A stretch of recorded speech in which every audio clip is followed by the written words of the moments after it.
Hey everybody, it's Missy Wolf, and we are here at the Wildhorse Saloon backstage for Lindsay L. and your fan club party is downstairs. Yeah. Are you excited? I am so excited, girl. It's like one of my favorite parts of CMA Fest is just to be able to see my fans and show them thanks. I appreciate them so much. And, you know, for the past, 7 years, we've been throwing fan club parties just because it's my one opportunity to say thank you to everybody who's been following my music and just being there from the beginning or just hopping aboard the L train. And so it's one of my favorite points of this weekend. I love that. And it was sponsored by Dunkin' Donuts, correct? Yeah. 'Cause, I mean, I saw boxes and boxes of donuts down there. People are just having so much fun already. The line was crazy long getting Amazing. in. Did you get to see that? I did not see the line, but that makes me so happy. I also am so grateful that everybody woke up so early because CMA Fest is just always so busy, and I didn't want to get in anybody's way if they wanted to, you know, go see all of the amazing acts playing today. And so I was like, all right, we need to have it early. And yes, we're so grateful for Dunkin' for bringing a bunch of donuts for everybody. Oh my gosh, I know they look so yummy. I was like, not today. But oh my gosh, can we talk about your new single? Yes. Right on Time. That is a fantastic single. And I know you were just talking about it, but I can't get enough of that song. Thank you so much for loving this song. Absolutely. Yeah, you know, I wrote Right on Time shortly after I turned 30 because I felt like I was falling behind. All my friends were getting married, having babies, doing all of these life things. And I was just like, am I the only one who didn't get the memo here?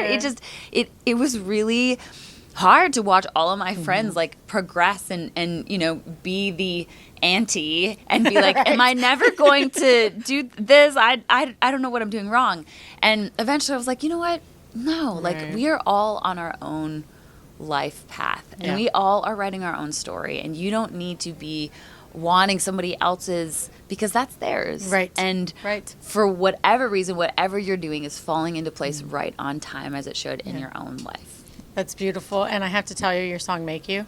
Thank you. Oh, girl. Tearjerker. Thank you for bringing that song up. I wrote Make You when I talked about my story when I was a little girl for the first time on my last record, and it was something that I'd never really talked about. I'm a survivor, and I was always nervous to talk about it in a song because I didn't want it ever to feel like a publicity stunt, trying to get attention.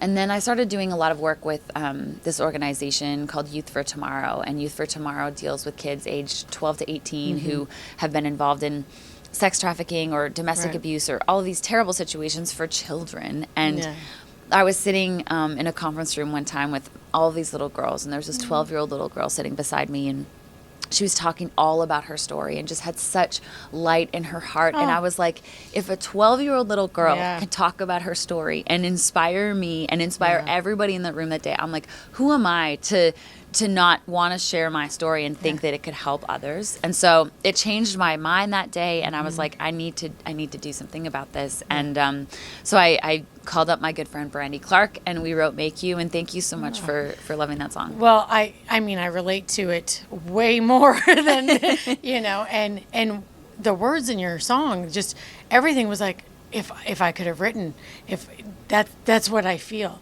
And so I broke down. I broke down in tears. But it was amazing. It's beautiful. So thank you. Oh my God, I did it again. No, Hey, my favorite lyric in Make You is what bends and stains and breaks you, that's what's going to make you. Because I truly feel like the things that we go through in life, regardless of what they are, make us who we are. Yes, and it's beautiful. So thank you for that. Thank you on behalf of everyone who's ever gone through that experience and didn't have the words to express it, to share it with somebody else, because, you know, a lot of people get stuck in that dark place and they don't see a way out, or they don't know how to talk about it with someone else, and it's okay. Totally. And you gave them the words that they need. That song right there does a lot of good for a lot of people. So if you didn't realize that before, I hope you realize it now. And I'm pretty sure you did know, but it really does help a lot of people, and I'm one of them. So thank you very much. Thank you. And I know your fans out there are so excited to see you. So what do you want to tell your fans before we let you go? Because I know you're busy. I just want to say thank you so much. Thank you for believing in me, for following me, for letting me live my dream and have the career I've always wanted to ever since I was a little girl. I love you all so much, and I will continue to try to make the best music possible so that we can continue to inspire each other. I couldn't have said anything any better. Please follow her on social media and download her latest release right on time, guys. You're just gonna love it. Until next time, we'll see you soon.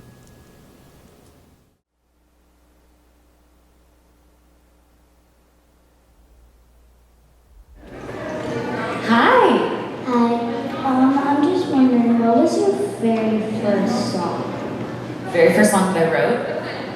The very first song that I wrote when I was 10 years old, and it was terrible. It was called That Place in My Heart, and I wrote it to my parents, because what else you could write about when you're 10 years old? But yeah, that was the first one ever, and I still have the same journal that I wrote it in when I was 10, and I have like a pretty bad recording of it, but hey, you gotta start somewhere, right? Thank you. Thank you so much.